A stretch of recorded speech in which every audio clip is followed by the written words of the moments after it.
दोस्तों नमस्कार, आप सभी का हमारे चैनल में स्वागत है।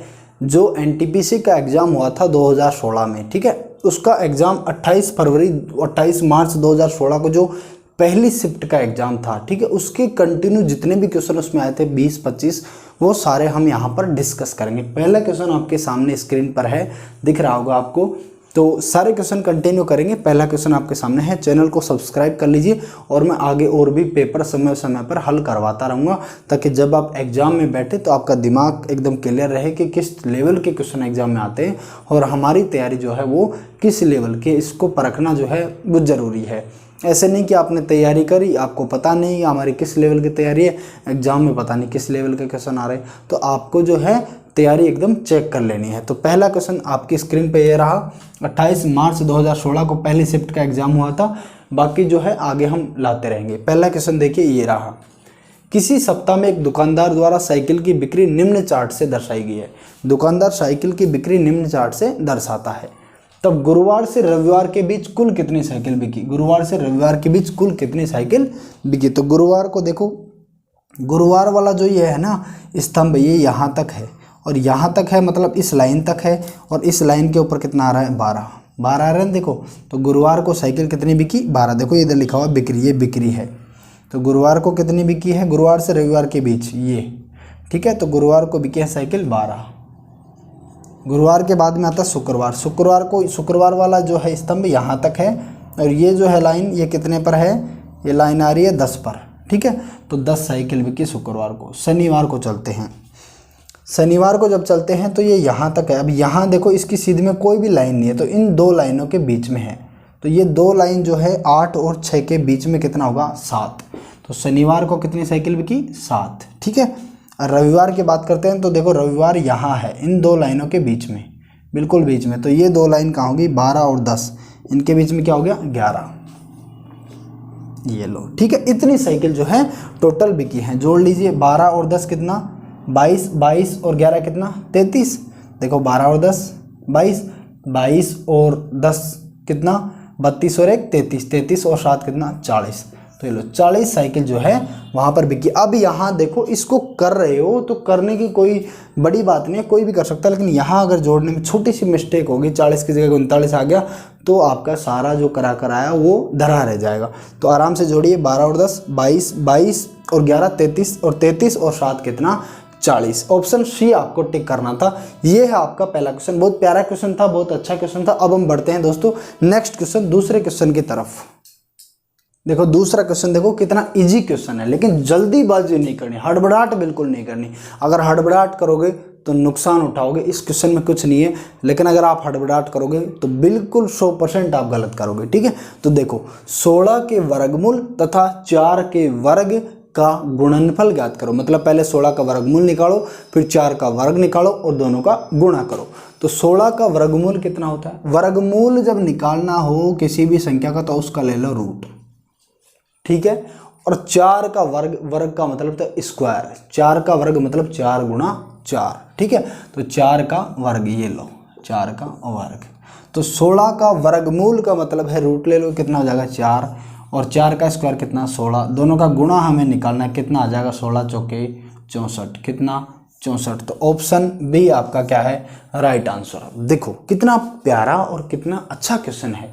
इजी वे में हो रहा है बिल्कुल, लेकिन आपको बिल्कुल हड़बड़ाहट नहीं करना है। बस आप, आता है सबको है ये क्वेश्चन, सबको आते हैं, ठीक है ना, नॉर्मल क्वेश्चन है, लेकिन दिमाग आपका वहाँ परीक्षा में उपस्थित उसी कमरे में, उसी जगह, उसी पेपर के ऊपर होना चाहिए। ऐसे नहीं कि दूसरी जगह उपस्थित है, तो आप ऐसे छोटे छोटे क्वेश्चनों को जो है वहाँ पर गलत कर देते हैं और उसका खामियाजा आपको भुगतना पड़ता है।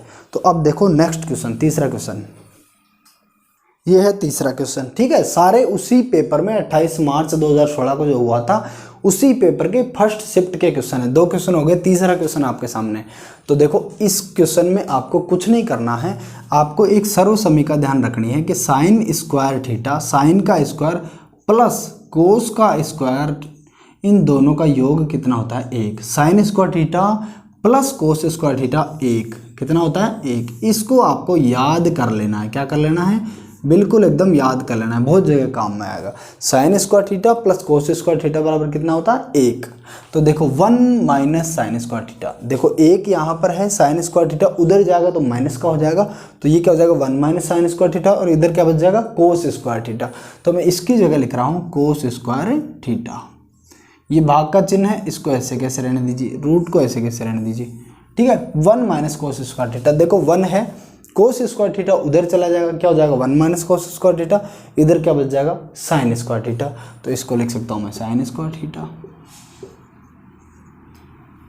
भाग का मतलब है ये इसके नीचे आएगा, देखो यहाँ ऐसे लिखा होता है ना 8/4, तो इसका मतलब होता है 8/4, ठीक है ना। तो इस तरीके से सारी चीज़ें आपको काम में लेनी है, कहीं भी कोई भी चीज़ काम में आ जाती है। तो कोस स्क्वायर थीटा, इसमें भाग लगेगा किसका साइन स्क्वायर थीटा का, और ये लो। अब कोस बटा साइन क्या होता है, आप सबको पता है कोट होता है, साइन ऊपर होता है कोस नीचे, साइन बटा कोस होता है टेन, और कोस बटा साइन क्या होता है कोट, लेकिन दोनों जगह स्क्वायर है तो ये हो जाएगा कोट स्क्वायर थीटा। यहाँ स्क्वायर है अंदर, ऊपर रूट है तो ये कट जाएगा, क्या बच जाएगा कोट थीटा, क्या बच जाएगा कोट थीटा। तो ये लो, ये ऑप्शन में दिया हुआ है, ठीक है ना, ये हो गया आपका आंसर। सॉरी मैं ऑप्शन लिखना भूल गया था, अब की बार लिखूंगा क्वेश्चन में, तो ये हो गया कोट थीटा। तो इस तरीके से ये है आपका तीसरा क्वेश्चन। बहुत इजी क्वेश्चन आ रहे हैं, बस आपको ये पता होना चाहिए कि sine square theta plus cos square theta बराबर 1 होता है। जिसको नहीं पता नहीं आता है उसको याद कर ले, ठीक है। अब देखें नेक्स्ट क्वेश्चन। देखो ये पेपर का चौथा क्वेश्चन ही है, 3 क्वेश्चन जो थे इससे पहले वो इजी थे, अभी चौथा क्वेश्चन मान लो थोड़ा सा हार्ड आपको लग रहा है, तो आपको क्या करना है, इसको छोड़ना है एक बार के लिए और आगे जाना है। 5वें क्वेश्चन 6ठे क्वेश्चन को करना है और लास्ट तक करना है। जैसे क्वेश्चन बाकी पूरे हो जाएं वापस इस क्वेश्चन पे आना है। ऐसे नहीं कि इस क्वेश्चन में आपने 5 मिनट बर्बाद कर दी, फिर आगे जो सिंपल क्वेश्चन थे वो भी इसके चक्कर में रह गए, ठीक है ना। अगर कोई क्वेश्चन हार्ड लगता है तो उसको एक बार छोड़ के आगे जाना है, फिर वापस आना है। आपको जो पेपर मिलता है जिसमें पेपर हल करना रहता है उसमें कोने में लिखना है कि 4 नंबर जो है वो मेरे से छूट गया, कोने में 4 लिख दो, ताकि आपको पता रहे कि 4 नंबर छूट गया, ताकि डायरेक्ट 4 पे क्लिक करो वही क्वेश्चन खुल जाए। नहीं ऐसे नहीं हो बार बार एक एक को क्लिक कर करके देखना पड़े कौन सा छूट गया और कौन सा हो गया। वैसे जो हो जाता है उसमें हरा टिक आ जाता है, नहीं होता है उसमें अलग टिक रहता है, ठीक है। तो ये देखिए वो सब समझ जाओगे आप। चक्रवृद्धि ब्याज पर 8% की वार्षिक की दर से निवेश किए गए 37,500 रुपये 1.5 वर्ष में कितने हो जाएंगे। कितने हो जाएंगे का मतलब होता है कि आपको मिश्र दर निकालना है, जबकि ब्याज दर अर्धवार्षिक रूप से संयोजित है। किससे संयोजित है, अर्धवार्षिक रूप से। आपको अगर चक्रवृद्धि ब्याज में कोई भी दिक्कत आती है तो हमारी प्लेलिस्ट में जाकर के आप चक्रवृद्धि ब्याज की वीडियो देख सकते हैं, बिल्कुल भी आपको दिक्कत नहीं आएगी जब आपके सामने क्वेश्चन होंगे। तो देखो यहाँ अर्धवार्षिक रूप से दिया हुआ है, शर्त अर्धवार्षिक दी हुई हो, जब भी हो क्या हो, जब भी शर्त अर्धवार्षिक हो तो दर आधी हो जाती है और समय दुगना हो जाता है। तो दर जो है 8% है वो तो हो जाएगी 4%, और समय कितना हो जाएगा 1.5 वर्ष है, ये हो जाएगा 3 वर्ष। टाइम कितना हो जाएगा 3 वर्ष, ये लो समय कितना 3 वर्ष, और मूलधन 37,500 है। कितने हो जाएंगे, चक्रवृद्धि ब्याज निकाल करके मूलधन में जोड़ दो, अपने आप में सर्धन आ जाएगा। तो 37,500 रुपये, ये लो, ये है आपके सामने मूलधन। अब मैंने आपको बताया था कि आपको गोले बनाने हैं, ये लो इस तरीके से जो है आपको गोले बनाने हैं, और इसमें कुछ नहीं करना है। आप प्लेलिस्ट में जाकर के हमारी वीडियो देख सकते हो, आपको सारी चीज़ें समझ में आ जाएगी कि क्यों हम गोले बनाते हैं, कैसे बनाते हैं। 4% को क्या बोलेंगे, 4% को परसेंट हटेगा तो नीचे 100 लगेगा, 4/100 का मतलब होता है 1/25। तो यहाँ लिखेंगे 1/25, यहाँ से यहाँ आपको जाना है और यहाँ से यहाँ आपको जाना है। इसको इन तीनों गोलों में, ये जो 3 गोले ना ऊपर के साधारण ब्याज होता है, ये तीनों गोलों में समान राशि आएगी, इन तीनों गोलों में समान राशि आएगी, क्योंकि हर साल का साधारण ब्याज बराबर होता है। तीनों गोलों में समान राशि आएगी, इन तीनों में समान आएगी, क्योंकि इसका 1/25 यहाँ होगा, इसका 1/25 यहाँ होगा। ऐसे लिख देता हूँ, ये लो इसका 1/25 यहाँ और इसका 1/25 यहाँ, और इसका 1/25 ले लो चाहे इसका 1/25 ले लो, वही बात है, ठीक है। 37,500 में का 1/25 निकालो, मतलब 25 का भाग इसमें लगाएंगे तो 25 से कम 25, 12 बच गए, 125 हो गया, 25 पंजे 125, और ये लो 1500 आ गया। तो ये भी 1500 और ये भी 1500, ठीक है। ये सेम आता है, साधारण ब्याज है। इसका 1/25 ये हो गया 60, ये हो गया 60 और ये हो गया 60। इसका 1/25 कितना हो गया 2.4, ठीक है। तो अब देखो चक्रवृद्धि ब्याज कितना हो गया, 1500, 1500 और 1500, 4500, तो ये हो गया 60, 60 और 60 कितना 180 हो गया।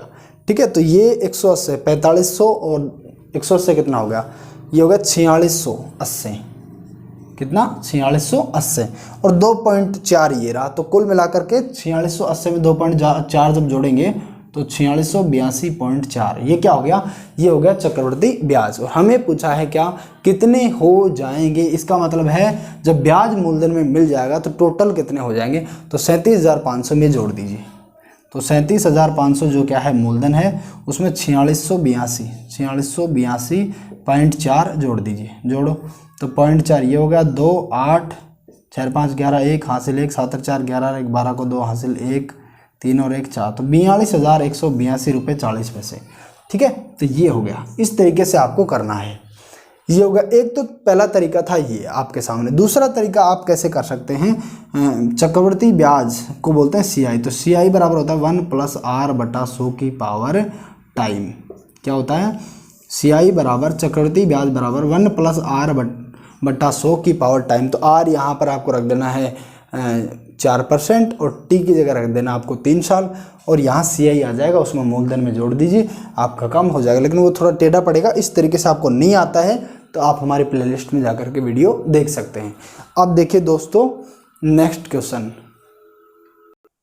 यदि कोट A बराबर 12/5 हो तो sine A plus cos A into cosec A कितना होगा। ये ऑप्शन दिए हुए थे एग्जाम में, सेम ऐसे कैसे क्वेश्चन आया हुआ था। देखो हमें इसका मान निकालना है, कोट A का मान दिया हुआ 12/5 और sine A plus cos A into cosec A का मान निकालना है। किसका, लिख लीजिए एक बार, sine A plus cos A into cosec A। देखो साइन A को पहले कोसेक A से गुणा करेंगे, फिर प्लस कोस A को कोसेक A से गुणा करेंगे।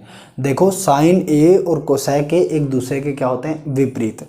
जैसे 7 का विपरीत क्या होता है, 1/7, इससे गुणा करेंगे तो क्या आएगा, हमेशा 1 आएगा। क्या आएगा, 1। साइन A का विपरीत होता है कोसेक A, टेन A का कोट A, सेक A का कोसेक A। ठीक है, तो ये साइन A का विपरीत होता है कोसेक A, तो इसको इससे गुणा करेंगे हमेशा तो आ जाएगा 1, प्लस इसको इससे गुणा करेंगे कोस A इंटू कोसेक A। क्या है, कोस A इंटू कोसेक A, ये लो कोसेक A। कोसेक A को मैं लिख सकता हूँ 1/sin A, क्यों, कोसेक A का उल्टा क्या होता है, कोसेक A का उल्टा होता है साइन A, लेकिन मैं इसको लिख सकता हूँ, कोसेक A है इसका उल्टा होता है साइन A, लेकिन इसको मैं लिख सकता हूँ 1/sin A। 1/sin A का मतलब है साइन A इसके नीचे आ जाएगा, तो 1 प्लस कोस A/sin A, और 1 प्लस कोस A/sin A क्या होता है, कोट A। ठीक है ना, तो 1 प्लस कोट A आपके पास आ गया। अब 1 प्लस कोट A का मान दिया हो 12/5, तो रख दो 1 प्लस 12/5, तो 5 एकम 5 और 12 कितना, 17/5 क्या हो जाएगा आपका आंसर। 17/5 का है बी ऑप्शन आपका क्या है, राइट आंसर। ठीक है, ये था आपका क्वेश्चन नंबर 5। सारी चीज़ें आपको समझनी है। अगर किसी भाई को त्रिकोणमिति कम समझ में आती है, ट्रिग्नोमेट्री, तो क्वेश्चनों के माध्यम से समझते चलिए। हम जितने भी पेपर कराएंगे उसमें अलग अलग तरीके के क्वेश्चन आएंगे, तो वो इकट्ठे हो जाएंगे, उन तरीकों को सीख लेंगे तो उसी से अपना काम लगभग हो जाएगा। ठीक है ना, तो देखिए अब नेक्स्ट क्वेश्चन दोस्तों, देखो एक क्वेश्चन लाभ हानि का भी आया है इसमें। एक आदमी 25% हानि पर एक मेज 4200 रुपये में बेचता है, तब उसे 25% लाभ कमानी हो तो कितने मूल्य में बेचना पड़ेगा। देखो अर्थमेटिक में लाभ हानि में खासियत है, एक वैल्यू आपको दी हुई होती है और एक आपको सोचनी पड़ती है। ठीक है, एक चीज़ आपको दी हुई रहती है, एक आपको सोचनी पड़ती है। दोनों को बराबर कर दीजिए, जो पूछ रहा है उससे गुणा कर दीजिए। हमेशा ध्यान रखिए, जो चीज़ पूछे उससे गुणा करना पड़ता है। एक चीज़ आपको दी हुई है और एक चीज़ आपको सोचनी है, आपका काम निश्चिंत रूप से बिल्कुल एकदम स्वतः हो जाएगा। ठीक है ना, 100% हो जाएगा। एक आदमी 25% हानि पर एक मेज 4200 रुपये में बेचता है। एक चीज़ हमें दी हुई है कि 4200 रुपये में क्या कर रहा है, बेच रहा है। क्या कर रहा है, बेच रहा है। लेकिन अब एक चीज़ हमें सोचनी पड़ेगी। सोचनी क्या पड़ेगी, 25% हानि पर 4200 में बेचता है। 25% हानि जब ही होगी जब आप कोई वस्तु 100 रुपये में खरीदो और 75 रुपये में बेच दो। ठीक है। 25% हानि पर 4200 में बेचता है, ये कह रहा है 4200 में बेच रहा है, लेकिन हमें पता है 25% हानि जब ही होगी जब 100 रुपये में कोई वस्तु खरीदी जाए और 75 रुपये में बेच दी जाए।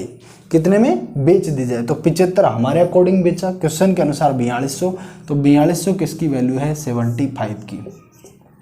जो चीज़ पूछे उससे आपको गुणा करना है।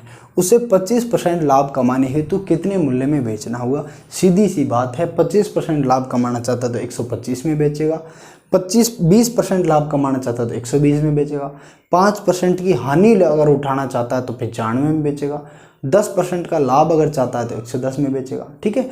17% हानि अगर चाहता है तो 83 में बेचेगा। लेकिन ये कह रहा है कि 25% लाभ है तो कितने में बेचेंगे? तो 25% लाभ है तो 125 में बेचेंगे, तो 125 से गुणा कर दीजिए, ठीक है। आप काट दीजिए, 25 तिया 75 और 25 पंजे 125, 3 से काटेंगे, 14 तिया 42, 1400 हो गए ना। देखो 14 तिया 42, 3 एकम 3 और 3 चौक 12, ठीक है। अब 1400 को 5 से गुणा करेंगे, 0 0, 5 चौक 20 का 2, 5 चौक 20 की 0 2 0 तो ये होगी, और 14 पंजे 70, ये लो कितना हो गया? 7000 हो गया। कितना हो गया? 7000। तो ऑप्शन सी आपका जो है वो राइट आंसर। आपको बिल्कुल भी एग्जाम में कंफ्यूज नहीं होना है।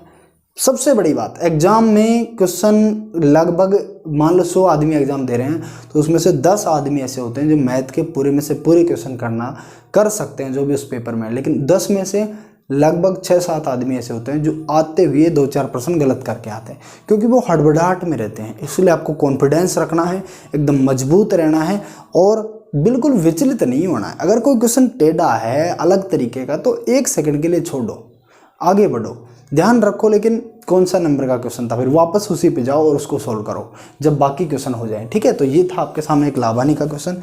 अब देखो नेक्स्ट क्वेश्चन। देखो समय और चाल से संबंधित एक क्वेश्चन आपके सामने ये है। दो स्थान ए और बी के बीच में 300 किलोमीटर की दूरी, ए स्थान यहाँ और बी स्थान यहाँ, दोनों के बीच दूरी कितनी है? 300 किलोमीटर की। दो स्कूटर यात्री ए और बी से, मतलब 2 जने हैं, स्कूटर ले रखा है उन्होंने, ए और बी से एक दूसरे की ओर बढ़ते, एक यहाँ स्कूटर है ले रखा है, एक यहाँ बी स्थान पर है, एक दूसरे की ओर बढ़ते, ये इधर जा रहा है और ये इधर आ रहा है, ठीक है। समझिए क्वेश्चन को अगर आप ध्यान से समझते हैं तो कोई भी क्वेश्चन में दिक्कत आने वाली है ही नहीं है, मेरी गारंटी है। 2.5 घंटे बाद उनके बीच की दूरी 25 किलोमीटर रह जाती है। 2.5 घंटे इधर से चलता है, 2.5 घंटे इधर से चलता है, अब भी दोनों के बीच 25 किलोमीटर की दूरी जो है रह गई। 25 किलोमीटर मतलब वो दूर हैं आपस में, 25 किलोमीटर और चलते हैं तो मिल लेंगे, ठीक है। यदि एक स्कूटर की चाल दूसरे स्कूटर से 10 किलोमीटर प्रति घंटा अधिक हो, मतलब एक की स्पीड दूसरे से 10 किलोमीटर प्रति घंटा ज़्यादा है, तो इस प्रत्येक स्कूटर की चाल जो है आपको ज्ञात करनी। तो देखो ऑप्शन में सब में 10 का फर्क है। अगर एक ही ऑप्शन में 10 का फर्क होता तो जैसे मान लो यही 40-50 होता, बाकी ये 60-72 होता, अलग अलग अंतर होता, किसी में 12 का, किसी में 8 का, किसी में 9 का, तो हम सीधा टिक कर देते हैं, क्योंकि क्वेश्चन कह रहा है कि दोनों की जो चाल है उसमें 10 किलोमीटर प्रति घंटा का अंतर है। तो समझिए ए और बी शहर हैं, ये यहाँ ए है, ये यहाँ बी है, ये लो, ठीक है। इनके बीच की दूरी जो है वो है 300 किलोमीटर। एक यहाँ स्कूटर ए से चलता है, एक यहाँ स्कूटर बी से चलता है, 2.5 घंटे तक चलते हैं, फिर भी उनके बीच की दूरी जो है 25 किलोमीटर रह जाती है। इसका मतलब है 2.5 घंटे में 25 किलोमीटर बीच की दूरी रह गई, इधर से चले इधर से चले, इसका मतलब 275 किलोमीटर दूरी जो उन्होंने तय कर ली। यही बात है ना, 25 किलोमीटर बीच में गैप रह गया, इसका मतलब है 275 किलोमीटर दूरी उन्होंने क्या कर ली? तय कर ली। दूरी कितनी तय कर ली? 275 किलोमीटर की। समय कितना लगा? समय लगा 2.5 घंटे का। समय लगा कितना? 2.5 घंटे का। ये लो, अब कोई दिक्कत ही नहीं, तो उनकी चाल ज्ञात करो। तो चाल बराबर क्या होता है? दूरी बटा समय। तो दूरी क्या है? 275 किलोमीटर। ये भी किलोमीटर में है तो समय घंटे में होगा, ये मीटर में होती, समय सेकंड में होता, ठीक है ना। मैंने बहुत अच्छे से बता रखा है। तो दूरी बटा समय, तो समय हो गया 2.5 घंटा। ये लो, तो ये पॉइंट हटा दो, ऊपर 1 0 लग जाएगी, 25 से कम 25 और 2 बच गया, 25 से कम 25, 110। चाल कितनी आ गई? 110 किलोमीटर पर आवर। अब ये जो 110 किलोमीटर पर आवर चाल आ गई ना, ये चाल जो है देखो यहाँ ध्यान से समझो, दूरी जो 275 किलोमीटर है ना, वो दोनों ने मिलकर के तय करी है। तो समय जो है वो दोनों को 2.5 घंटे का लगा है, ठीक है ना। तो ये एक तरीके से 110 किलोमीटर पर आवर आमने सामने जब गाड़ी आती है, एक गाड़ी इधर से जा रही है, एक गाड़ी इधर से जा रही है, जब आमने सामने आते हैं, आमने दो लैंग्वेज में समझिए, ये इधर जा रही है, ये इधर जा रही है, इसका मतलब हम ये बोल सकते हैं कि आमने सामने जा रही है पहली बात, या हम बोल सकते हैं विपरीत दिशाओं में जा रही है, ये इधर जा रही है और ये इधर जा रही है। जब एक ही दिशा की बात आए तो ये भी इधर जा रही है और ये भी इधर जा रही है। जब क्वेश्चन में हो कि एक ही दिशा में जा रही है तो इसका मतलब ये भी इधर जा रही है और ये भी इधर जा रही है, तो चाल हमेशा घट जाती है। और जब बात करें कि विपरीत दिशाओं में, इसका मतलब ये इधर और ये इधर, या कह सकते हो आमने सामने, ठीक है ना, तो वहाँ चाल जुड़ जाती है। तो ये चाल का योग है दोनों की चाल का, ठीक है। और अंतर आपको पता है, यदि एक स्कूटर की चाल दूसरे स्कूटर से 10 किलोमीटर प्रति घंटा अधिक है, तो 110 में देखो ये 50 और 60, योग 110 आ रहा है, अंतर भी 10 का है, ठीक है ना। दोनों की गति जो है 110 की होगी, अंतर जो है 10 का है। यहाँ तो 70 हो रही है, यहाँ 90 हो रही है, 130 हो रही है, तो ऑप्शन ए जो है वो आपका राइट आंसर हो जाएगा, ठीक है। तो बहुत अच्छा और बहुत प्यारा क्वेश्चन था, लेकिन आपको बिल्कुल भी हड़बड़ाहट में नहीं करना है, बहुत पेशेंस बना करके सवालों को करना है एग्जाम में। बिल्कुल आप यहाँ कितना पढ़ते हैं, कितना आपको आता है, वो मैटर नहीं करता, आप एग्जाम में आपका कितना % दे सकते हैं वो मैटर करता है, ठीक है ना। उसी के आधार पर मेरिट बनती है, उसी के आधार पर सिलेक्शंस होंगे। तो अब देखो नेक्स्ट क्वेश्चन दोस्तों, देखो जब भी ऐसा क्वेश्चन आपको मिले तो आपको क्या करना है, हमेशा रुपए क्या रहेंगे, ऊपर रहेंगे, ठीक है ना। पैसे, आपको एक बात ध्यान रखना, पैसे ऊपर रहेंगे, ठीक है, ये आपके दिमाग में बिल्कुल फिट बैठा लो कि पैसे हमेशा क्या रहेंगे, ऊपर रहेंगे। देखो एक आदमी ने 360 रुपये में 144 संतरे खरीदे, तो रुपए ऊपर रहेंगे, तो 360 क्या है रुपए, और संतरे क्या होंगे नीचे। अगर यहाँ पर नींबू देता तो नींबू भी नीचे आ जाते, ठीक है ना। ऐसे नहीं है कि संतरे का पढ़ा दिया, नींबू को नहीं पढ़ाया, नाम चेंज करने से कोई फर्क नहीं पड़ता। 360 रुपये में 144 संतरे खरीदे, रुपए हमेशा ऊपर आएंगे। खरीदे, आपको जब भी लाभ हानि का क्वेश्चन मिले एक बात गांठ बांध लो, खरीदना जहाँ भी हो या क्रम मूल्य जहाँ भी हो, आपको पता होना चाहिए वहाँ 100 मानेंगे। क्या मानेंगे? 100।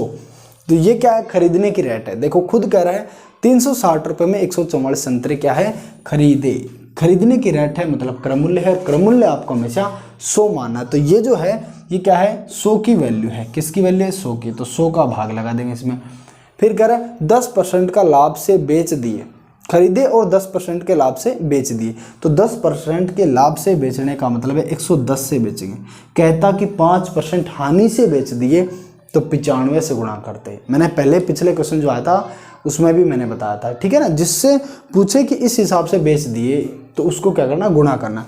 10% के लाभ से बेच दिए तो 110 से गुणा कर दिया। फिर कह रहा अपने प्रति दर्जन संतरे किस दर से बेचे, मतलब एक दर्जन संतरे जो है प्रति दर्जन, मतलब एक दर्जन संतरे किस दर से बेचे, कितने रुपए के एक दर्जन संतरे, ये वो पूछना चाह रहा है। तो काट लो, 12 से काटो, 12, ये 12 का स्क्वायर है तो 12 बार कटेगा। ये 3 12 3 36 और 0 और 30 कट रहा है क्या कुछ, एक 0 से एक 0 काट दीजिए। यहाँ 10, यहाँ हो गया क्या कट रहा है, यहाँ 10 से काटे, ये 3 बार कट गया, नीचे 12 बच गया, ऊपर 33 बच गया। ऊपर क्या बच गया 33 और नीचे क्या बच गया 12, ठीक है ना। तो ऊपर हमेशा रुपए होते हैं, क्या होते हैं, रुपए। तो ये हो गया 33 रुपए के 12 संतरे, 33 रुपए के 12 संतरे। ऊपर रुपए ही आएंगे जब काटोगे तब भी, क्योंकि हमने रुपए ही रखा तो ऊपर रुपए, तो ये ऊपर बच गया 33, नीचे बच गए 12, तो 33 रुपए के 12 संतरे। फिर कह रहा है अपने प्रति दर्जन संतरे किस दर से बेचे। प्रति दर्जन में कितने होते हैं, 12, दर्जन में कितने होते हैं 12, मतलब 12 संतरे जो हैं वो किस दर से बेचे। तो ये देखो लिखा हुआ है 12 संतरे 33 रुपए के, तो ये आपका क्या होगा, राइट आंसर, ठीक है। ऑप्शन सी बहुत प्यारा क्वेश्चन था, अच्छा क्वेश्चन था। ऐसे क्वेश्चन आगे आने वाले पेपरों में और भी आएंगे, उनको भी मैं लेता रहूँगा और इस तरीके का कंसेप्ट है वो बिल्कुल दिमाग में एकदम क्लियर कर दूंगा। अब देखो नेक्स्ट क्वेश्चन, देखो ये आ गया अनुपात समानुपात का बेहद आसान क्वेश्चन। ए की लंबाई बी की लंबाई का 5/8 है, तब बी की लंबाई से ए की लंबाई का अनुपात ज्ञात करो। बी की लंबाई का, ये ध्यान रखिए, ये शब्द जहां मिले, क्या मिले, का जहां मिले आपको, बी की लंबाई का, किसकी लंबाई का, बी का, सीता की लंबाई का, तो सीता जो है वो होगी नीचे वाली, ये ध्यान में से रखना है। बी की लंबाई का, किसकी लंबाई का, बी की लंबाई का, तो बी मानना है आपको नीचे वाला। तो ये देखो बी हो गया कितना 8, तो ए हो गया कितना 5। ये देखो ए की लंबाई बी की लंबाई का 5/8 है, बी की लंबाई का, बी की अगर 8 है तो ए की क्या होगी 5। ये कंसेप्ट आपके दिमाग में बैठा लो, जो मैं कह दूं कि बैठा लो वो बैठा ही लेना है, ठीक है। तब बी की लंबाई से ए की लंबाई का अनुपात ज्ञात करो। तो बी की लंबाई से ए की लंबाई का, तो बी की लंबाई से ए की लंबाई का, इसका मतलब है पहले बी का लिखो और फिर ए का लिखो। तो पहले बी का लिख दिया फिर ए का लिख दिया, तो 8:5। डी ऑप्शन आपका राइट आंसर हो जाएगा। लेकिन आपको ध्यान रखना 5:8 भी ऑप्शन में दिया हुआ है, तो बहुत सतर्कता के साथ आपको क्वेश्चन सोल्व करना है। बी की लंबाई से ए की लंबाई का, तो बी की लंबाई से ए की लंबाई का, पहले बी लिखेंगे फिर ए लिखेंगे, तो 8:5। ऐसे नहीं जल्दीबाजी में 5:8, ये लो, ऐसे नहीं चलने वाला, ठीक है ना, बिल्कुल गलत हो जाएगा। ये बोलोगे कि यार इतना आसान क्वेश्चन मैंने तो एकदम सही करके आया, एक करके आया। जब आंसर क्या आएगी, जब बस में बैठ के घर के लिए रवाना होंगे तो साइड में बैठा हुआ दोस्त बोलेगा कि यार मेरा तो 8:5 करके आया, फिर तू बोलेगा मैं तो 5:8 करके आया, फिर तू बोलेगा कि यार ऐसे कैसे हो सकता है, तेरा गलत है। फिर वो आपको एक्सप्लेन करेगा कि बी की लंबाई से ए की लंबाई का अनुपात, मतलब पहले बी का लेना है फिर ए का लेना है, फिर आप माथा पकड़ोगे और फिर जाओगे, ठीक है ना। तो इसलिए सतर्कता के साथ सोल्व करें। नेक्स्ट क्वेश्चन देखो, 10वां क्वेश्चन आपके सामने है, थोड़ा अलग तरीके का क्वेश्चन है। अब ऐसा क्वेश्चन जब भी आपको मिले तो ऐसे मत सोचना कि ऐसा तो मैंने पढ़ा ही नहीं है, इसको मैं कैसे कर सकता हूँ। एक बार लैंग्वेज को समझिए क्या कह रहा है, बहुत इजी और आसान क्वेश्चन है। 2 क्रमागत संख्याएं ज्ञात कीजिए। क्रमागत का मतलब है लगातार होनी चाहिए, 5, 6 लगातार संख्याएं, 6, 7 लगातार हैं, 7, 8 भी लगातार है और 9, 10 भी लगातार है। यदि 9 और 11 होती तो ये क्रमागत नहीं है, लगातार संख्या नहीं है, तो ये अपने आप ही कट जाता। अगर एक ही ऑप्शन होता लगातार वाला, कंटिन्यू संख्या वाला, तो वो अपने आप सही हो जाता, ठीक है ना। लेकिन सारे कंटिन्यू वाले ऑप्शन है, सब में लगातार संख्या है, 5, 6, 6, 7, 7, 8, 9, 10, सब में एक का फर्क है, ठीक है। कह रहा है जिनमें पहले अंक का 3 गुना दूसरे अंक के 2 गुने से 5 अधिक है। पहले अंक का 3 गुना दूसरे अंक के 2 गुने से 5 अधिक है। पहले अंक का 3 गुना करो, ये तो हो गया 15, दूसरे अंक के 2 गुने 12 से 5 अधिक है, ये तो 3 ही अधिक है, ये तो 3 ही अधिक है, ये खुद कह रहा है 5 अधिक है, तो ये तो हो ही नहीं सकता। ये लो, बस ऐसे ही आपको करना है, ठीक है ना, ज़्यादा दिमाग नहीं लगाना। पहले अंक का 3 गुना, ये हो गया 18, दूसरे अंक का 2 गुना 14, ये तो 4 अधिक है, ये कह रहा है 5 अधिक है, तो ये भी नहीं हो सकता। इसका 3 गुना 21 और इसका 2 गुना 16, ये देखो, अरे ये तो 5 अधिक है। पहले अंक का 3 गुना 21, दूसरे अंक का 2 गुना 16, 5 अधिक है, तो ये लो, ऑप्शन नंबर सी आपका हो जाएगा राइट आंसर, ठीक है ना। तो क्वेश्चन को पढ़ना है और आसानी से सोल्व करना, बहुत आसान क्वेश्चन जो है एग्जाम में आते हैं। नेक्स्ट क्वेश्चन देखो अच्छा क्वेश्चन आपके सामने है। मीना ने बैंक से 2,75,000 का कार लोन लिया। क्या लिया? कार का लोन लिया, कितने का? 2,75,000 रुपए का। आगे देखिए, उसने 8% की वार्षिक दर से 3 वर्ष में पूरा भुगतान कर दिया। 8% हर साल देता है और 3 साल के अंदर मतलब 24% जो है वो चुकाएगा। सीधी सी बात है, 8% की वार्षिक दर से मतलब हर साल 8% और 3 साल में पूरा भुगतान कर दिया। इसका मतलब 2,75,000 का लोन लेने का मतलब है, आप मान लो बैंक से 1 लाख रुपए का लोन लेते हो, ठीक है। बैंक से 1 लाख रुपए का लोन आपने लिया, जब आप चुकाओगे तो 1 लाख ही थोड़ी चुकाओगे। जब आप बैंक को 1 लाख रुपए वापस दोगे साल 2 साल बाद 3 साल बाद, तो 1 लाख रुपए ले लेगा क्या? वो पागल था जो आपको 3 साल तक पैसे भी बढ़ताए और वापस 1 लाख ही लेगा, एक्स्ट्रा लेगा कुछ ना कुछ। तो 2,75,000 का कार लोन हो गया, ठीक है। और 8% की दर से 3 साल का मतलब 2,75,000 का 24% और जो है उसने दिया और पूरा भुगतान कर दिया। यही बात है ना। देखो, भुगतान करते समय उसने पुराना स्कूटर तथा 3,35,000 रुपये बैंक को अदा किए। अब उसने क्या करा, पैसे तो दिए नहीं, एक तो दे दिया पुराना स्कूटर घर में पड़ा था, खराब हो रहा है, ठीक है ले पकड़ो, ये पुराना स्कूटर पकड़ो, और बाकी 3,35,000 रुपये पकड़ा दिए और उसका किस्सा हो गया खत्म। फिर कह रहा है तो स्कूटर का मूल्य याद करो, स्कूटर एक तरीके से कितने रुपए का था। तो समझिए 2,75,000 का कार लोन था, इसका मतलब यह है कि 2,75,000 तो उसको देने पड़े, साथ में 2,75,000 का 24%, तो 2,75,000 का 24% और दिया, तो 2,75,000 का 24% कितना हो गया वो और निकाल लो साइड में, ये लो 24%। 2 जीरो से 2 जीरो काट दीजिए, ठीक है। 2750 को 24 से गुणा करिए, 4 से गुणा करेंगे, 0 4 5 20 की सुपर हासिल 2, 4 7 28 और 2 30, 30 की 0 हासिल 3, 4 दूना 8 और 3 11 इंटू 2 से करेंगे तो ये हो जाएगा 5500। कितना हो जाएगा 5500, 27 दूनी 5400 और 50 ये हो गया 5500, 0 0 0 ये हो गया 66,000। कितना 66,000 रुपये उसको ब्याज और देने पड़े। समझ में आ गया।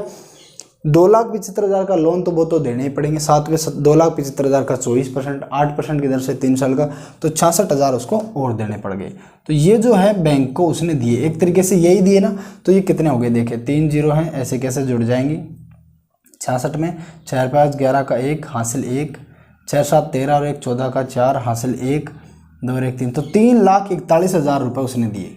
यही बात है ना, 3,41,000 रुपये उसने दिए। लेकिन ये कह रहा है नहीं, मैंने तो एक पुराना स्कूटर दिया और 3,35,000 दिए। अरे 3,35,000 तेरे को देने तो 3,41,000 थे, कुल मिला के बात ये है। लेकिन तूने 3,35,000 दिया और एक स्कूटर दिया, तो 3,35,000 तो इसमें से दे दिए, बच गए 6,000 रुपये। 6,000 रुपये तूने नहीं दिया, उसके बदले में तूने स्कूटर पकड़ा दिया। इसका मतलब है कि स्कूटर जो है वो कितने का था, 6,000 रुपये का। ठीक है ना, तो स्कूटर हो गया 6,000 रुपये का। ये लो, बी ऑप्शन आपका राइट आंसर है। अब क्वेश्चन ऐसा है थोड़ा अलग तरीके का, लेकिन कुछ है नहीं। मैं पेपर सोल्व इसलिए करा रहा हूँ ताकि आपको पता चले कि एग्जाम का क्वेश्चन का जो लेवल है वो किस तरीके का रहता है और आपको कैसे सोल्व करना है। तो अब देखिए नेक्स्ट क्वेश्चन। एक टैंक को नल x तथा y क्रम से 5 घंटे व 10 घंटे में भर सकते हैं। यदि आपने हमारी नल और पाइप टंकी से संबंधित जो 4-5 वीडियो जो हमारी प्लेलिस्ट में हैं वो अगर कंप्लीट देखी हैं तो आप इस क्वेश्चन को बिल्कुल नहीं छोड़ने वाले हैं। ठीक है, x तथा y क्रम से 5 घंटे व 10 घंटे में भर सकते हैं। क्रम से का मतलब है पहले जो दिया हुआ उसका पहले x दिया हुआ है तो 5 घंटे में, y दिया हुआ बाद में तो उसका बाद में 10 घंटे दिया हुआ है। ठीक है, जबकि एक अन्य नल Z जो है वो टैंक को 20 घंटे में खाली कर सकता है। देखो ये भरने की बात कर रहे हैं x और y, और Z, जबकि एक अन्य नल टैंक को 20 घंटे में खाली कर सकता है, मतलब जो Z नल है वो खाली करने वाला है। यदि तीनों नल एक साथ खोल दिए जाएं तो उस टैंक को कितने घंटों में भरा जा सकता है। तो देखो x है वो कर सकता है 5 घंटे में भर सकता है, y है वो 10 घंटे में भर सकता है, और Z जो है वो 20 घंटे में खाली कर सकता है। जब Z खाली करने वाला हो तो यहाँ माइनस लगा दिया करो ताकि पता चल जाए कि ये जो नल है ये खाली करने वाला है। तो यहाँ एक ऐसी संख्या लो जिसमें जो तीनों का भाग चला जाए। इसका दोगुना करो 40, 3 गुना करो 60, ये लो 60। ठीक है ना, दोगुना करते हैं 40 में, 10 का जा रहा है, 5 का भी जा रहा है, 40 ले लो चाहे, ये लो 40 ले लेता हूँ, 100 भी ले सकते हो आप। तो ये हो गया 5 घंटे 40, मतलब इसकी जो वैल्यू है 1 घंटे में 8 भरता है, तो पूरे 5 घंटे में देखो 40 भर देगा। ये खुद कह रहा है 5 घंटे में भर सकता है, मतलब 1 घंटे में 8 भरता है और ये 5 घंटे में 40 क्या है, ये पूरा काम है, ये टोटल टंकी की वैल्यू है। ठीक है, ये हो गए 4, ये 4 भर सकता है और इसका भाग इसमें लगाएंगे तो 2। ये 2 का मतलब है 1 घंटे में 2 खाली करता है, तो 20 घंटे में पूरा 40 खाली कर देगा। ये खाली करने वाला है, माइनस लगा हुआ है। तो तीनों एक साथ खोलेंगे, जब 1 घंटा खत्म हो जाएगा तीनों एक साथ खोलेंगे, ये 8 भरेगा, ये 4 भरेगा और उसमें से ये 2 खाली कर देगा। 1 घंटे में दोनों मिलकर के 12 भरते हैं, लेकिन ये 2 खाली करता है। इसका मतलब कुल मिलाकर के तीनों जो हैं वो 1 घंटे में 10 भर पा रहे हैं, 10 भर पा रहे हैं ना, सही है ना। देखो 8 और 4 12, दोनों मिलकर के 12 भर रहे हैं, लेकिन ये भी खाली करने वाला इनके साथ मिल जाता है तो 2 कम कर देता है हर घंटे में। तो तीनों मिलाकर के 1 घंटे में कितना कितना भर रहे हैं, 10 भर रहे हैं। 1 घंटे में 10 भर रहे हैं, 40 भरना है। 1 घंटे में 10 भर रहे हैं, 40 भरना है, तो 4 घंटे का समय उनको लगेगा। कितना, 4 घंटे का समय। तो ऑप्शन बी जो है वो आपका करेक्ट आंसर हो जाएगा। देखो कितना आसानी से होने वाला क्वेश्चन था, तो आपको घबराना नहीं है, हर एक क्वेश्चन का जवाब एग्जाम में देना है इसी तरीके से। अब देखो नेक्स्ट क्वेश्चन। देखो अनिल ने 6 रुपये प्रति अंडे की दर से 100 अंडे खरीदे। 6 रुपये प्रति दर का मतलब है 1 अंडा 6 रुपये का। 100 अंडे खरीदे मतलब 600 रुपये के खरीदे। ठीक है, उसने 25 अंडे, 100 में से 25 अंडे 10% लाभ पर, और 25 अंडे सॉरी पंडे का नाम आ गया, 25 अंडे 25% हानि पर, और शेष 50 अंडे, 25 यहाँ बिक गए, 25 यहाँ बिक गए, 100 में से 50 बच गए, शेष 50 अंडे 20% लाभ पर बेचे। तब अनिल को कुल कितना प्रतिशत लाभ या हानि हुआ। ये ऑप्शन थे एग्जाम में, 13 नंबर का क्वेश्चन आया हुआ है। देखिए 6 रुपये का 1 अंडा, 100 अंडे खरीदे तो कुल मिलाकर के 600 रुपये का क्या हो गया, उसकी खरीद हो गई। 600 रुपये में खरीदा, टोटल कितने में खरीदा, 600 रुपये में खरीदा। यदि 600 रुपये में खरीदा, यदि 600 से ज़्यादा में बिके, 624 के बिके, 640 के बिके, 680 के बिके, ऑटोमेटिक सी बात है लाभ होगा। यदि 575 के बिके, 580 के, 520 के तो हानि होगी, ठीक है ना। जितने में खरीदे हो उससे सामान कम में बेचोगे तो हानि होगी।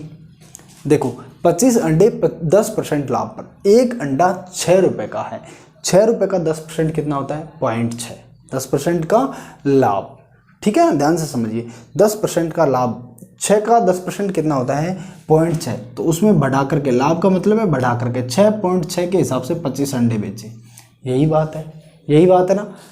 25 अंडे 10% लाभ पर, एक अंडा 6 रुपये का, 6 का 10% होता है 0.6, 10% लाभ मतलब ऊपर, तो 6.6 के हिसाब से 6 रुपये का अंडे था, 25 अंडे 6 रुपये के थे, लेकिन 0.6 के हिसाब से जो है 6.6 के हिसाब से 25 अंडे बेच दिए। आगे देखिए 25 अंडे 25% हानि पर, 25% हानि पर कितने अंडे 25 अंडे, 25% हानि का मतलब है 6 रुपये का अंडा था, 6 रुपये का 75%, तो देखो 6 का 75% कितना होता है 25% हानि का मतलब 75% पे बिका, तो 25 दिया 75, 25 चौका 100, ये कितना हो गया 18, 18/4, तो 4 चौका 16, 2 बच गया, 4 पंजे 20, तो 4.5 रुपये का एक अंडा, ठीक है ना, 4.5 रुपये का एक अंडा, तो ये लो 4.5 रुपये का एक अंडा।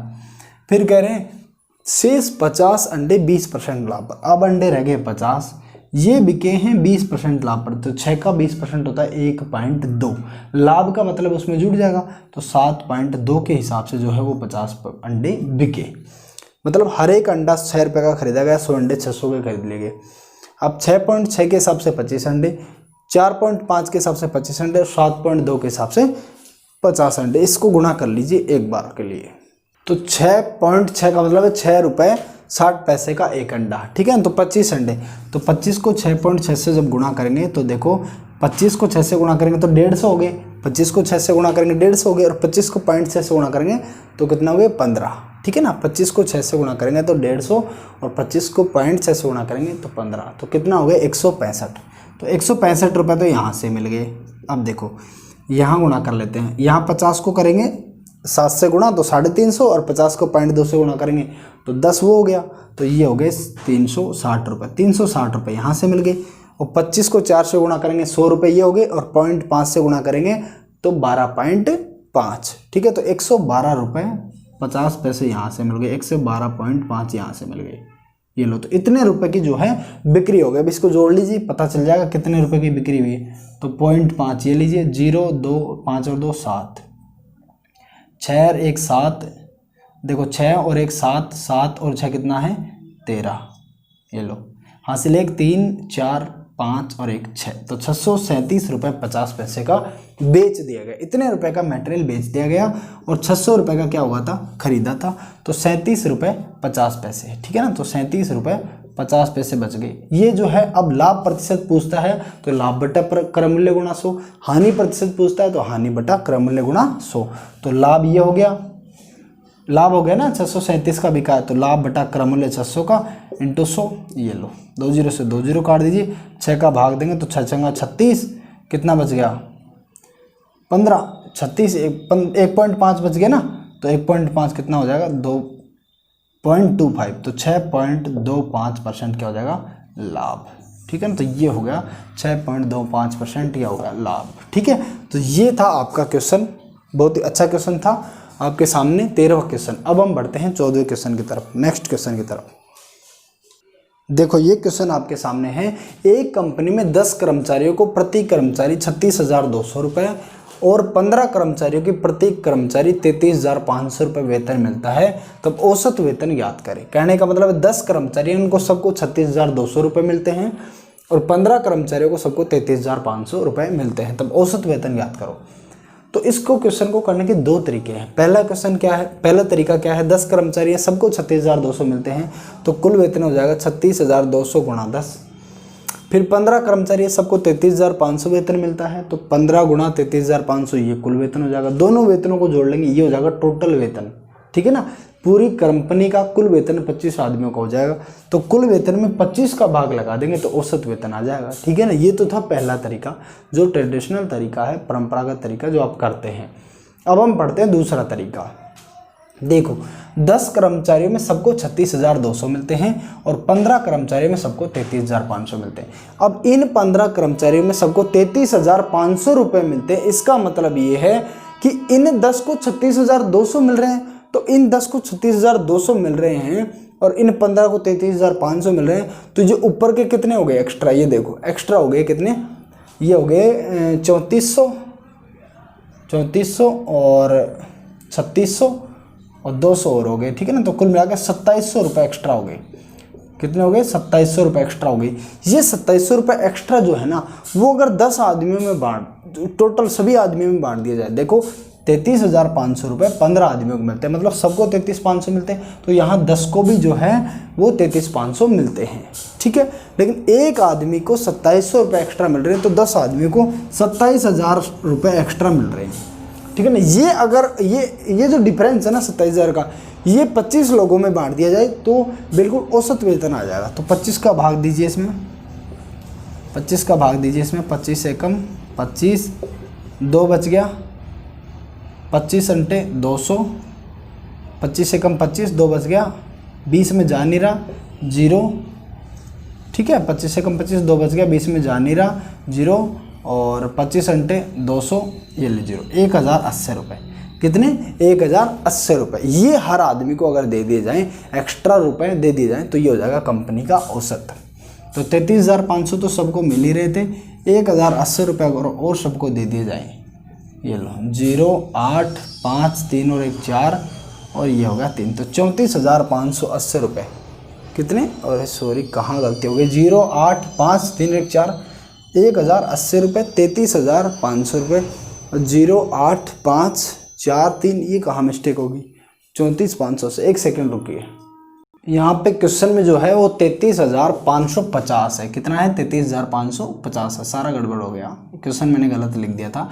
33,550 है। अब 33,550 में से अगर 36,200 घटाएंगे तो ये बच जाएगा 2,650। कितना, 2,650, ये लो 2,650, ठीक है। अब 10 आदमियों के पास एक्स्ट्रा है तो 26,500 हो गए। ये 10 आदमियों के पास एक्स्ट्रा है, ये अगर 25 आदमियों में बांट दिया जाए, कितने आदमी में, 25 आदमी में, तो इसमें भाग देंगे तो अब आएगा 1,060 रुपये। मतलब 1,060 और दे दिए जाएँ सबको, तो ये हो जाएगा औसत वेतन। तो 1,060 यहाँ जोड़ दीजिए, 33,550, 33,550 में जब 1,060 जुड़ेगा, 1,060, ये लो 0, 5 से 11, 1 हासिल 1, 5 1 6, 33 1 34, तो 34,610 क्या हो गया, औसत वेतन। अगर आप इस तरीके से नहीं करना चाहते हैं तो साधारण तरीका है वो, उस तरीके से आप कर सकते हैं। नेक्स्ट क्वेश्चन देखिए दोस्तों, औसत के 2-3 क्वेश्चन आ गए हैं, ठीक है ना। राज ने अपने 4 विषयों में 67, 69, 78 तथा 88 अंक प्राप्त किए। 5वें विषय में कितने अंक प्राप्त करने चाहिए ताकि औसत जो है 80 हो जाए। औसत 80 होने का मतलब है सारी संख्या 80-80 हो जाए, ठीक है ना। कुल मिलाकर के जो है इस क्वेश्चन को करने के 2 तरीके हैं। देखो पहला 1, 2, 3, 4 और 5, ठीक है। पहले सब्जेक्ट में उसने 67 अंक प्राप्त करे, दूसरे में उसने 69 अंक प्राप्त करे, तीसरे में 78 और चौथे में 88। अब 5वें सब्जेक्ट में कितने अंक लेकर के आए ताकि औसत जो है 88 हो जाए, ठीक है ना। औसत 88 औसत 80 हो जाए। औसत 80 होने का मतलब है सारी संख्याएं 80 हो जाएं, 80 हो जाएं, ठीक है ना।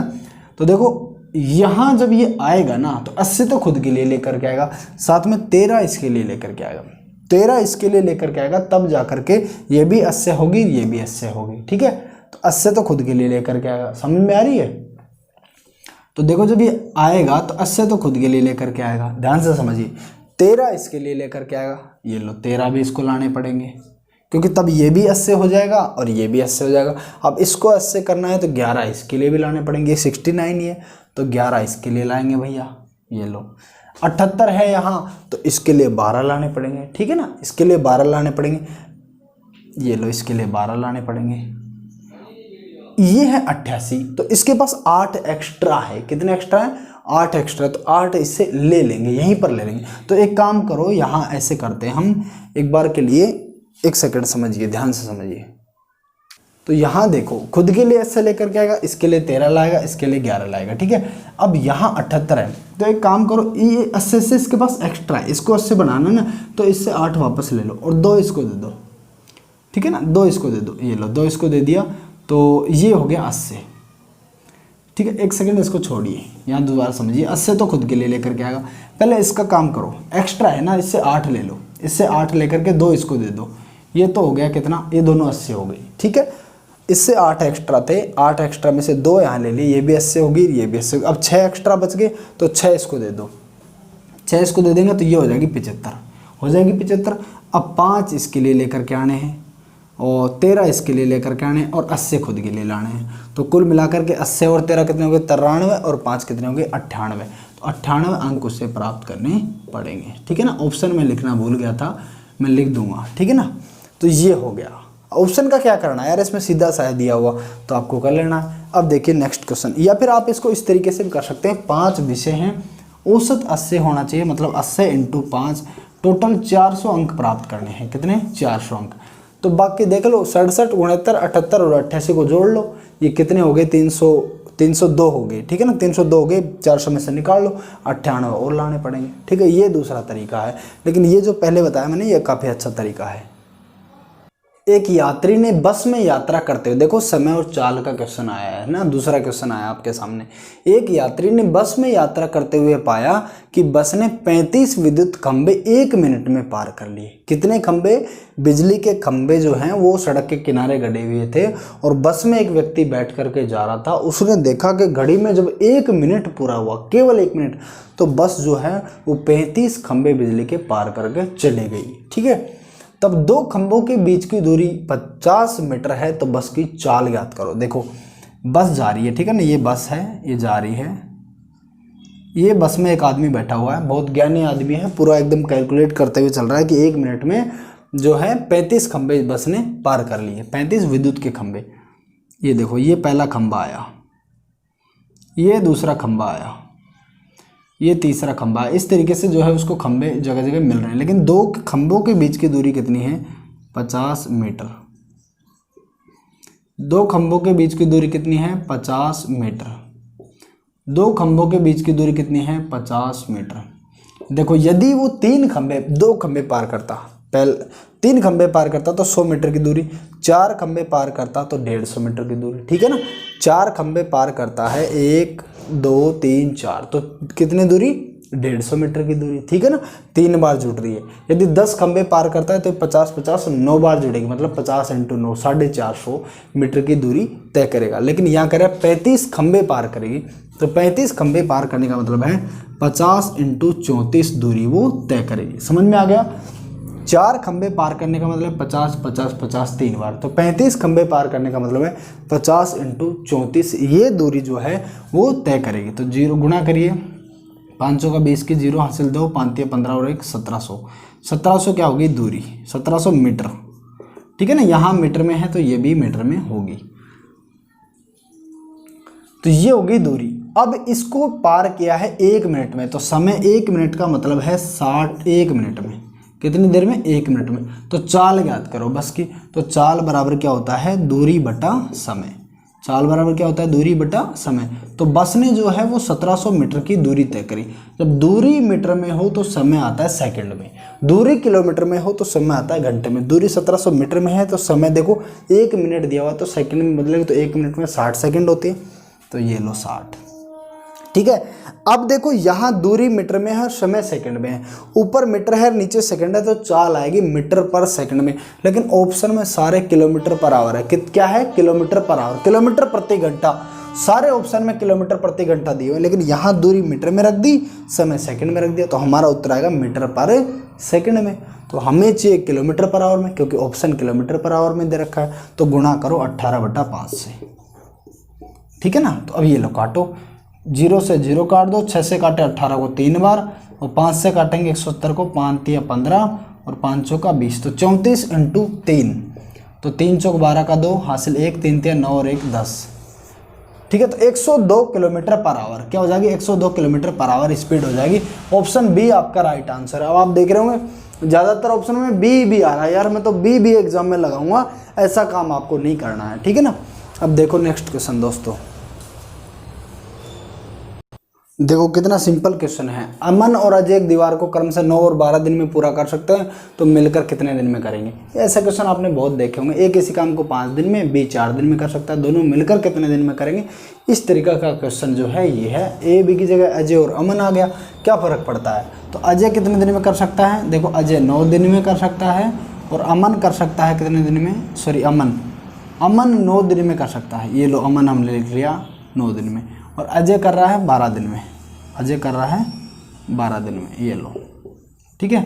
अब यहाँ पे 12 का 2 गुना लेता हूँ, 24 में 9 का भाग नहीं जा रहा, 3 गुना ले लेता हूँ 36, तो ये तो हो गया 4, ये हो गया 3, मतलब दोनों मिलकर के एक दिन में 4 और 3 7 काम करेंगे। काम करना है कितना 36, तो भाग दो 36 में 7 का, 7 पंजे 35, 5 से 1/7 दिन का समय लगेगा। कितना, 5 से 1/7 दिन का। ऑप्शन ए बिल्कुल राइट आंसर, ठीक है, समझ में आ गया। ये था आपका 17वां क्वेश्चन। अब देखो नेक्स्ट क्वेश्चन दोस्तों, ये है आपका क्वेश्चन। 50 से 100 के मध्य कितनी अभाज्य संख्या है।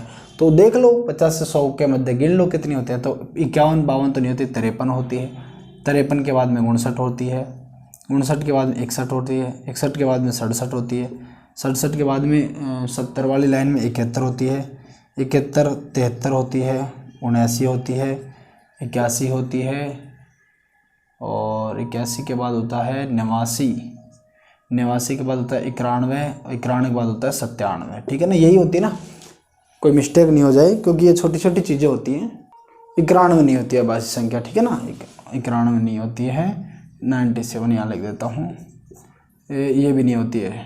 83 होती है, ठीक है ना, 83 होती है। 83 89 और 97 अभाज्य संख्या होती है जिसमें खुद का भाग जाए और 1 का भाग जाए। देखो इसमें 1 का भाग जा रहा है, 1 का भाग तो सब में जाता है, और 83 का भाग जा रहा है और किसी का भाग नहीं जा रहा, आप देख सकते हैं।